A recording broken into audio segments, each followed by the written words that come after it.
Alrighty, so I've actually never tried, although I have dual monitors since ever, a dual monitor setup until now, and I am running an RTX 2060 on my computer, and it's actually not a big deal at all, but the only thing I have to say, and that's maybe not the best setup, this one, that's a 4K monitor, and that's just a HD monitor, so I run both of these screens actually just in HD, but I have to say it's actually pretty cool, and I'm not bothered about this one here, and I could actually slide that a little bit more tight together, but I actually have to say that's way better than I have expected, and it looks pretty cool, and it's pretty easy actually to do that setup.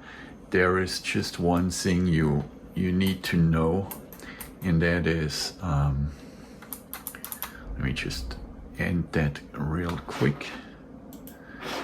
And alrighty, okay, so what you actually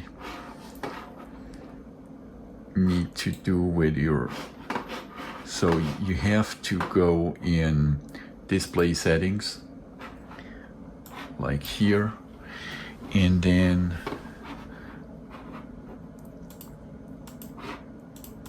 no, wait, that's wrong. You have to go in the GeForce application, sorry for that, and yeah,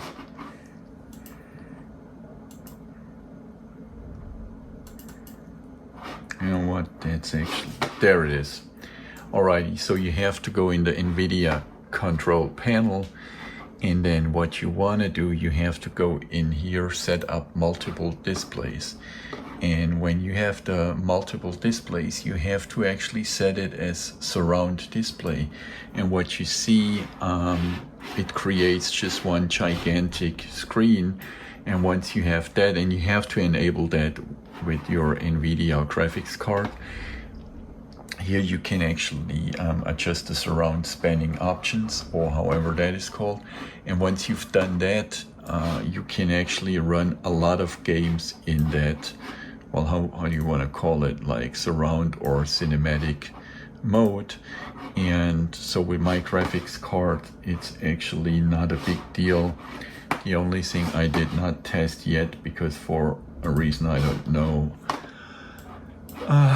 my Forza Horizon 5 is still updating, and also Forza Motorsport. And once I've updated that and I have it installed, I hope that I can actually play Forza Motorsport on these two displays.